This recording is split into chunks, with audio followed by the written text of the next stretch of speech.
Hello traders, welcome back to my YouTube channel trade with army man.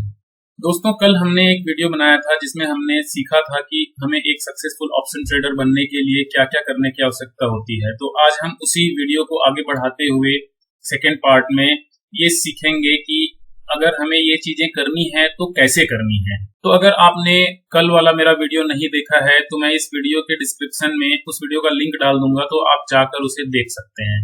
ये video how to become a successful option trader series का second part है। इसके बाद एक और part आएगा जिसके बाद आप ये सारी जो पॉइंट्स हैं इसके डिटेल्स क्लियर हो जाएंगे और आप सीख जाएंगे कि अगर आपको एक सक्सेसफुल ऑप्शन ट्रेडर बनना है तो क्या क्या करने की जरूरत है। दोस्तों, इस वीडियो में मैंने जो टर्म्स जो वर्ड्स यूज किए हैं तो मैं ये मान के चल रहा हूं कि अगर आप मेरा ये वीडियो देख रहे हैं और अगर आप एक ट्रेडर हैं तो आपको स्टॉक मार्केट की, शेयर मार्केट की, ऑप्शंस ट्रेडिंग की जो बेसिक इंफॉर्मेशन है वो पता है। और अगर आप स्टॉक मार्केट में न्यू हैं और मेरा वीडियो देख रहे हैं तो मैं आपसे रिक्वेस्ट करूंगा कि पहले स्टॉक मार्केट की, ऑप्शंस ट्रेडिंग की बेसिक जो जानकारी है वो ले लें, उसके बाद ही ऑप्शंस ट्रेडिंग में उतरें। पहले तो मैं ये चाहूंगा कि अगर आप स्टॉक मार्केट में नए हैं तो ऑप्शंस ट्रेडिंग में ना ही आए, क्योंकि ये ऑप्शंस ट्रेडिंग नए ट्रेडर्स के लिए नहीं बना है। अगर आप ऑप्शंस ट्रेडिंग करना चाहते हैं तो पहले स्टॉक्स में ट्रेडिंग करें, उसमें कॉन्फिडेंस गेन करें, एक्सपीरियंस गेन करें। उसके बाद जब आपको लगता है कि आप स्टॉक्स ट्रेडिंग में अगर परफेक्ट हो गए हैं या प्रॉफिटेबल हो गए हैं तभी ऑप्शंस ट्रेडिंग में आए, क्योंकि ऑप्शंस ट्रेडिंग एक बहुत ही रिस्की ट्रेडिंग है। अगर आप ऑप्शंस ट्रेडिंग को एक बिजनेस की तरह ही लेंगे, जैसे स्टॉक ट्रेडिंग एक बिजनेस की तरह लेने से ही प्रॉफिटेबल हो सकते हो, वैसे ही अगर आप ऑप्शंस ट्रेडिंग को भी एक बिजनेस की तरह ही लेंगे तभी आप इसमें प्रॉफिटेबल हो सकते हैं। अगर आप गैम्बल करने आएंगे यहाँ पे तो आपका अकाउंट ब्लो हो सकता है, जीरो हो सकता है। तो इस बात का हमेशा ध्यान रखें। तो चलिए शुरू करते हैं नेक्स्ट एनालिसिस, जिसमें हम इन सभी की पॉइंट्स को डिटेल में समझने की कोशिश करेंगे। तो हमारा पहला की पॉइंट है selection of stock oblique index. दोस्तों, सबसे पहले हमें ये जानने की जरूरत है कि हम स्टॉक्स के ऑप्शन में ट्रेड करें या इंडेक्स के ऑप्शन में ट्रेड करें। तो ये बहुत सारी चीजों पे डिपेंड करता है। फर्स्ट कि आपके पास कैपिटल कितना है। अगर आपके पास लो कैपिटल है तो आप निफ्टी के ऑप्शंस में ट्रेडिंग कर सकते हैं। अगर आपके पास कैपिटल थोड़ा ज्यादा है तो आप बैंक निफ्टी के ऑप्शंस में भी ट्रेडिंग कर सकते हैं। और मैं ये रिकमेंड करूंगा कि आप स्टॉक्स के ऑप्शन में ना जाएं। उसके कई रीजन हो सकते हैं, जैसे कि स्टॉक ऑप्शंस में लिक्विडिटी नहीं होती है, वॉल्यूम नहीं होती है। अगर आपको स्टॉक्स ऑप्शन में ट्रेडिंग करना ही है तो मैं ये रिकमेंड करूंगा कि उस स्टॉक्स में ट्रेडिंग करें जिसमें कोई रिजल्ट है या जिसका एक्सपायरी होने वाला है, तो उस दिन थोड़ा वॉल्यूम रहता है। अगर आपके पास कैपिटल लिमिटेड है तो आप निफ्टी के ऑप्शंस में ट्रेडिंग कर सकते हैं। उसमें लिक्विडिटी भी अच्छी रहती है और वॉलेटिलिटी भी रहती है, तो आपको कम पैसे लगाकर भी अच्छे मूवमेंट्स पकड़ने के मौके मिल सकते हैं। हमारा सेकंड है कि इस पर रिस्क। तो जितना हमारा रिस्क है, अगर छोटा हमारा कैपिटल है तो हम छोटा रिस्क लेंगे, बड़ा कैपिटल है तो बड़ा रिस्क ले सकते हैं। हमारा जो रिस्क रिवार्ड रेशियो है उसके ऊपर भी, क्योंकि हमें अगर हम स्टॉक्स के ऑप्शन में ट्रेडिंग करते हैं तो हमारा रिस्क ज्यादा रहता है। नेक्स्ट है हमारा ये टाइम अवेलेबिलिटी। हमारे पास जो हमारे पास टाइम अवेलेबल है, जिस टाइम पे हमें ट्रेडिंग करना है, उस टाइम पे उस स्टॉक्स में या उस इंडेक्स में वॉल्यूम और लिक्विडिटी रहती है कि नहीं, उसके हिसाब से भी हमें इंडेक्स का ऑप्शंस चूज करना पड़ सकता है। क्योंकि इंडेक्स कई हैं, जैसे Nifty, bank Nifty, fin Nifty, Sensex, mid cap. तो इनमें से आपको कोई एक का ही चुनाव करना पड़ेगा जिसमें आपको कंटिन्यू ट्रेडिंग करना है, ताकि आप उसमें मास्टरी हासिल कर सकें। तो जैसे कि मैंने बताया कि आपको जो आपने स्टॉक या ऑप्शन सेलेक्ट कर लिया है तो उसमें आपको टिके रहना है, ताकि आप उसमें ट्रेडिंग कर करके एक्सपीरियंस गेन करें, जो एक्सपीरियंस से ही आप आगे प्रॉफिटेबल बन सकते हैं। स्टॉक मार्केट में दोस्तों, अगर आपको सक्सेसफुल बनना है तो एक तो चीज है कि आपको डिसिप्लिन अपनाना ही पड़ेगा। अगर आप डिसिप्लिन नहीं हो तो स्टॉक मार्केट में सक्सेस होना भूल जाओ। स्टॉक्स के ऑप्शंस में अगर आप ट्रेडिंग करते हैं तो स्टॉक्स बहुत सारे हैं, जिसमें किसी दिन मूवमेंट आता है, किसी दिन नहीं आता है, तो उसके लिए आपको बहुत सारी रिसर्च करनी पड़ेगी और अलग अलग ऑप्शंस में ट्रेडिंग करेंगे तो आप उसमें परफेक्ट नहीं बन पाएंगे। जबकि अगर आप इंडेक्स ऑप्शन में ट्रेडिंग करते हैं तो जैसे आपने बैंक निफ्टी को सेलेक्ट किया है तो आप रोज बैंक निफ्टी को ही ट्रेड करें, और अगर आपने निफ्टी को सेलेक्ट किया है तो रोज निफ्टी में ही ट्रेडिंग करें, तो आपको जो एक्सपीरियंस है वो आगे हेल्प करता रहेगा। नेक्स्ट है हमारा कि जो हमारे मेजर कंपोनेंट्स है, जैसे बैंक निफ्टी है या निफ्टी है, तो उसके जो कंपोनेंट्स हैं उसका जो मूवमेंट है उसको हमें ट्रैक करते रहना जरूरी है। क्योंकि एट द एंड अगर बैंक निफ्टी में मूवमेंट हो रही है तो उसके जो कंपोनेंट्स है, HDFC bank, ICICI bank, axis bank, SBI, ये सब जब जैसे जिस प्रकार से इनका मूव होता है उसी हिसाब से ही हमारा जो बैंक निफ्टी का इंडेक्स है वो मूव करे। इसी प्रकार फिन निफ्टी में भी और निफ्टी में भी, सेंसेक्स में, सब में ऐसे ही होता है। हमारा नेक्स्ट है कि हमें जो स्टॉक, अगर हम किसी स्टॉक ऑप्शन में ट्रेडिंग कर रहे हैं तो हमें उस स्टॉक के सेक्टर में कैसा परफॉर्मेंस चल रहा है, जो उसका सेक्टर का इंडेक्स है उसको हमें ट्रैक करने की जरूरत होती है कि वो सेक्टर इस समय अच्छा परफॉर्म कर रहा है कि नहीं, कहीं साइडवेज तो नहीं है या कौन से ट्रेंड में है, वो हमें चीज एनालाइज करने की जरूरत होती है। हमारा नेक्स्ट है कि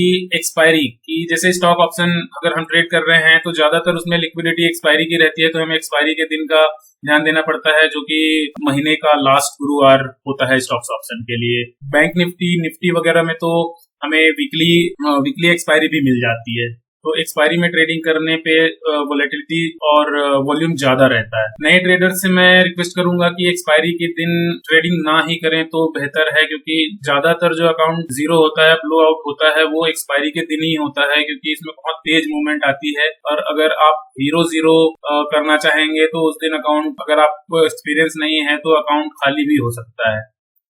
नेक्स्ट है हमारा वोलेटिलिटी, कि जिस स्टॉक्स के ऑप्शंस में या इंडेक्स के ऑप्शन में वोलेटिलिटी नहीं है तो उस समय आप ट्रेडिंग ना करें। नेक्स्ट है हमारा कि लिक्विडिटी और वॉल्यूम, जैसे कि मैंने बताया कि जिस इंडेक्स के या स्टॉक्स के ऑप्शन में लिक्विडिटी या वॉल्यूम नहीं है उसमें ना जाएं। नेक्स्ट है हमारा फ्यूचर और स्टॉक्स का जो इंडेक्स है उसका, स्टॉक्स का या हमारा जो इंडेक्स है उसका हमें फ्यूचर को भी ट्रैक करना पड़ता है कि उसमें वॉल्यूम कैसा है, उसका मूवमेंट कैसा है। तो ये सारी चीजें हमें selection of stocks and index के लिए हमें समझनी जरूरी है। तो चलिए दोस्तों, नेक्स्ट हम देखते हैं कि डेली होमवर्क या प्री मार्केट एनालिसिस कैसे किया जाता है। अगर हमें ऑप्शंस ट्रेडिंग में सफल होना है तो हमें प्री मार्केट एनालिसिस करना या डेली होमवर्क करना जरूरी है। तो हम प्री मार्केट एनालिसिस नीचे दिए गए पॉइंट्स के बेस पे कर सकते हैं, जैसे कि हमारा फर्स्ट है कि ओवरऑल मार्केट का व्यू अभी कैसा चल रहा है। उसके बाद फिर लॉन्गर टाइम फ्रेम पे मार्केट का ट्रेंड कैसा है, जैसे daily, weekly, monthly time frame में अगर ट्रेंड अपसाइड का है तो हम कोशिश करेंगे कि हम अपसाइड का ही ट्रेड लें। नेक्स्ट है हमारा कि हमारा पॉलिटिकल या कोई फाइनेंशियल न्यूज तो नहीं है इंडिया में, वो भी मार्केट को इम्पैक्ट करता है, मार्केट के मूवमेंट को। नेक्स्ट है हमारा कि इंडिया में कोई जैसे इलेक्शन का हो गया या स्टॉक्स में ट्रेडिंग करते हैं तो स्टॉक्स का रिजल्ट तो नहीं आने वाला है, ये सब चीजें भी हमें देखनी पड़ती है। और उसके बाद फिर जो हमारे FIIs और DIIs की एक्टिविटी है उसको भी हमें पिछले दिन की मालूम करनी होती है कि प्रीवियस डे FIIs और DIIs की क्या एक्टिविटी रही है, वो लॉन्ग हो रहे हैं या शॉर्ट हो रहे हैं। नेक्स्ट है हमारा कि प्रीवियस डे हम डाउ जोन्स ने कैसा परफॉर्मेंस दिया है, उसका जो क्लोजिंग है वो पॉजिटिव है या नेगेटिव है, क्योंकि अमेरिकन मार्केट में अगर पॉजिटिवनेस चल रही है तो ज्यादातर ऐसा होता है कि इंडियन मार्केट भी पॉजिटिव रहता है। मोस्ट ऑफ द टाइम देखा गया है कि अगर डाउ जोन्स प्रीवियस डे अगर माइनस में क्लोज किया है तो Indian market most of the time negative he open होता है, और अगर पॉजिटिव क्लोज हुआ है तो इंडियन मार्केट पॉजिटिव ही ओपन होता है, और पूरा दिन मार्केट उसी ट्रेंड में रहने की कोशिश करता है। हमारा नेक्स्ट है कि अगर मार्केट गैप अप हुआ है या गैप डाउन हुआ है तो उस हिसाब से हमें कैसे ट्रेड करना है। उसके बाद हमें अगर US या UK में कोई ऐसा फाइनेंशियल इवेंट्स है या कुछ इलेक्शन, मेजर इलेक्शन के रिजल्ट्स हैं तो उसके इवेंट्स के ऊपर भी ध्यान रखना होता है। उसके बाद इंटरनेशनल और कोई वॉर जैसे कोई सिचुएशन है या कोई जैसे कोविड की जैसे सिचुएशन है तो उन न्यूज पे भी ध्यान रखना पड़ता है, तो इसके लिए बीच बीच में हमें न्यूज भी देखते रहना जरूरी है। उसके बाद क्रूड ऑयल और गोल्ड के जो प्राइसेस हैं वो भी मार्केट पे इम्पैक्ट करते हैं, कि अगर क्रूड ऑयल का रेट जो प्राइस है वो बढ़ रहा है तो मार्केट का जो मूवमेंट है, और गोल्ड का प्राइस बढ़ रहा है तो मार्केट का मूवमेंट अफेक्ट होता है। नेक्स्ट है हमारा कि डॉलर और जो इंडियन रुपी का है उसका जो हमारा जो इंडियन रुपीज है वो डॉलर के तुलना में कमजोर हो रहा है या वीक हो रहा है, उसका भी जो इफेक्ट है वो हमारे इंडियन मार्केट पे पड़ता है। तो इन सब चीजों का हमें ध्यान रखने की जरूरत है। नेक्स्ट है हमारा दोस्त की सिलेक्शन ऑफ स्ट्राइक प्राइस। हमें अगर ऑप्शन ट्रेडिंग में ट्रेडिंग करना है तो स्ट्राइक प्राइस का सिलेक्शन कैसे करें, कब कौन से स्ट्राइक प्राइस में हमें ट्रेडिंग करनी है। तो ऑप्शन ट्रेडिंग अगर आप स्टॉक्स में करते हैं तब तो ज्यादातर इन द मनी ही आपको ट्रेडिंग करना चाहिए, मैं तो यही रिकमेंड करूंगा। बाकी नेक्स्ट है हमारा कि इन द मनी क्या होता है, आउट ऑफ द मनी क्या होता है, एट द मनी क्या होता है, ये आप सब लोगों को पता होगा। तो इन द मनी का जो ऑप्शन है वो अगर एक्सपायरी का दिन है तो इन द मनी में अच्छा मूवमेंट मिल सकता है अगर आपको मूवमेंट कैप्चर करना आता है। तो एट द मनी जो है कि आप एक्सपायरी के दिन नहीं है तो एट द मनी आप ट्रेड कर सकते हैं, जिससे आपका मूवमेंट अगर आपको पकड़ना आता है तो इसमें भी आपको अच्छी मूवमेंट मिल सकती है। आउट ऑफ द मनी आप सिर्फ एक्सपायरी के दिन ही ट्रेडिंग करें, वो भी अगर आप कॉन्फिडेंट हैं, आपको लगता है कि जो आपने डायरेक्शन सेलेक्ट किया है उसकी प्रोबेबिलिटी बहुत हाई है, तभी आप आउट ऑफ द मनी में ट्रेडिंग करें। डीप ओटीएम जाने की जरूरत तो वैसे नहीं है, फिर भी अगर आप डीप ओटीएम वो सेलेक्ट करते हैं जो हीरो जीरो वाला खेलते हैं, बट अगर आपको लगता है कि आप बहुत ही 100% श्योर हो कि मार्केट आपके डायरेक्शन में मूव करेगा और बहुत तेजी से मोमेंटम करेगा, उस समय आप डीप ओटीएम लेकर और रिस्क ले सकते हैं हीरो जीरो टाइप का। बाकी मैं तो हीरो जीरो को बहुत ज्यादा रेकमेंड नहीं करता हूँ।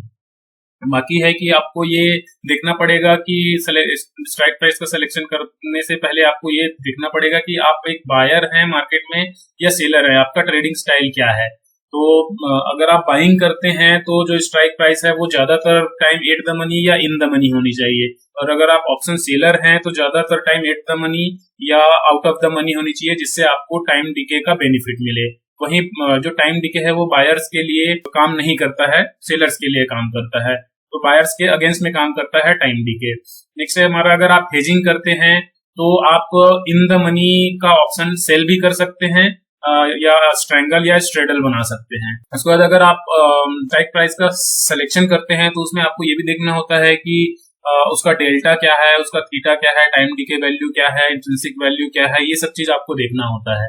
नेक्स्ट है हमारा कि हमें ऑप्शन चेन के ऊपर भी फोकस करना होता है कि कहाँ पे ओपन इंटरेस्ट ज्यादा बना हुआ है, किस स्ट्राइक प्राइस पे ज्यादा ओपन इंटरेस्ट है, पीसीआर क्या है, ये चीजों का भी हमें ध्यान रखना होता है कि ऑप्शन चेन में कितना चेंज क्या हो रहा है। मार्केट के मूवमेंट के हिसाब से ऑप्शन चेन का जो डेटा है वो चेंज होता रहता है, उसका ओपन इंटरेस्ट का जो वॉल्यूम है वो चेंज होता रहता है, और किस स्ट्राइक प्राइस पे कितना वॉल्यूम है अभी उसके हिसाब से भी हमें स्ट्राइक प्राइस सेलेक्ट करना होता है। तो दोस्तों ये है हमारा सिलेक्शन ऑफ स्ट्राइक प्राइस के पॉइंट्स, इन चीजों पे हमें काम करने की जरूरत होती है। और एक्सपायरी के दिन हमें कौन सा स्ट्राइक प्राइस सिलेक्शन करना होता है ये भी हमें ध्यान में रखने की बहुत जरूरत है। तो ये हो गया दोस्तों सिलेक्शन ऑफ प्राइस के पॉइंट्स। चलिए नेक्स्ट देखते हैं करंट मार्केट स्ट्रक्चर एनालिसिस। तो कोई भी ट्रेड लेने से पहले दोस्तों हमें ये पता होना चाहिए कि अभी मार्केट में चल क्या रहा है, कि मार्केट कौन से ट्रेंड में है, क्या हो रहा है, क्या प्राइस एक्शन बन रहा है, क्या चार्ट पैटर्न या कैंडल स्टिक पैटर्न बन रहे हैं, वो सब चीजों का ध्यान में रखना पड़ता है। तो उसके कुछ पॉइंट्स ये हैं।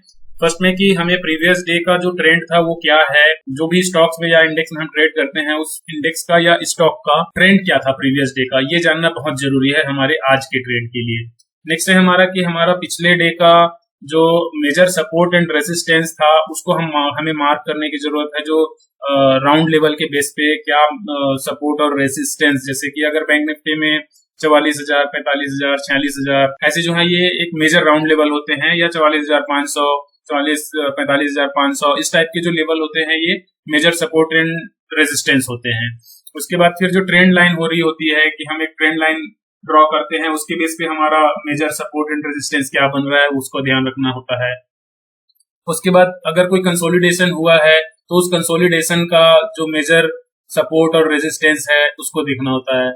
उसके बाद हमें जो प्रीवियस डे का हाई, लो और क्लोज जो होता है वो अपने आप में एक सपोर्ट और रेजिस्टेंस का काम करता है, तो उसे भी हमें मार्क करना होता है। उसके बाद फिर जो एफआईआईज और डीआईआईज के एक्टिविटी से हमें ये पता चलता है कि अगर मार्केट में सेलर्स ज्यादा हैं या बायर्स ज्यादा हैं तो वो कहाँ पर पोजीशन बनाए हुए हैं, कहाँ प्रीवियस डे में कहाँ से बड़ी मोमेंटम आया है या बहुत बड़ी बाइंग आई है या बड़ी सेलिंग आई है, तो उस प्राइस को हमें मार्क करना होता है।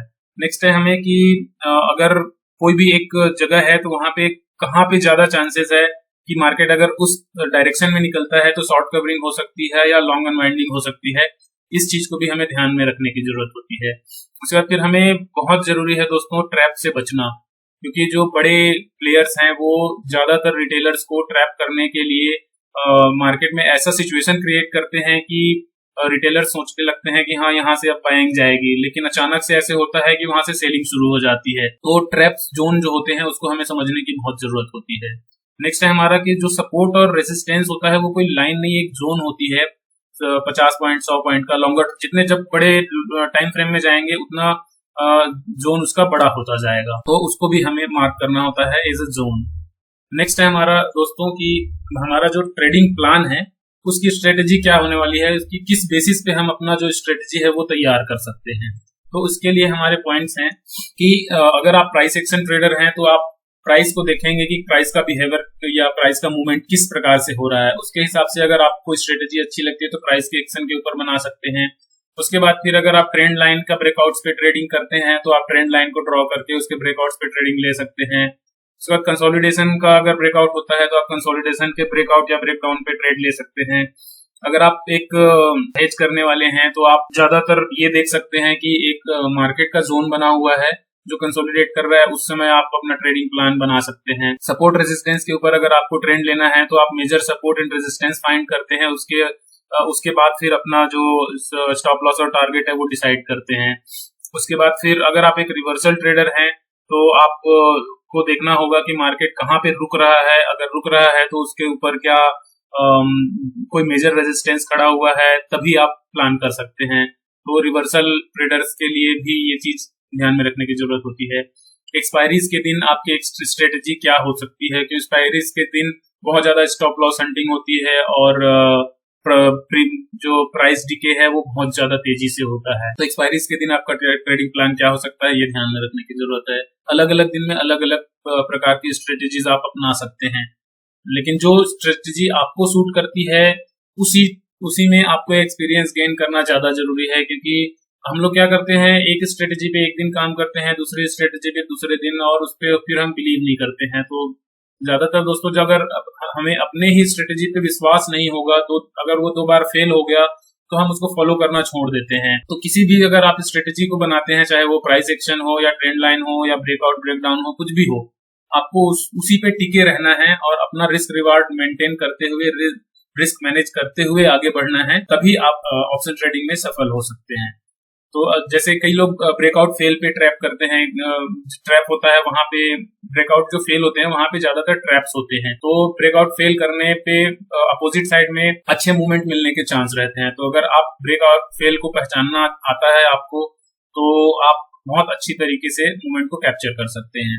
नेक्स्ट हमारा कि जो कैंडल स्टिक के ऊपर ट्रेड लेते हैं तो उन्हें कैंडल स्टिक पैटर्न्स की अच्छी जानकारी होनी जरूरी है कि कितने प्रकार के कैसे कैसे कैंडल स्टिक पैटर्न्स होते हैं, कैंडल्स में स्ट्रेंथ कैसी होती है और कैसे वो वर्क करता है। नेक्स्ट की चार्ट पैटर्न क्या क्या होते हैं, कैसे वो वर्क करते हैं, किस टाइम फ्रेम पे कौन सा चार्ट पैटर्न अच्छा रहता है, उसके बारे में हमें जानने की बहुत जरूरत है। नेक्स्ट है जो ट्रेडिंग स्ट्रेटजीज है वो बहुत लोग इंडिकेटर्स के बेस पे, जैसे कि मूविंग एवरेज हो गया, RSI हो गया, सुपर ट्रेंड हो गया, पिवट पॉइंट्स हो गया, इन इंडिकेटर्स का यूज करके भी ट्रेडिंग स्ट्रेटजी बनाते हैं जो उन्हें बाय या सेल का सिग्नल देते हैं।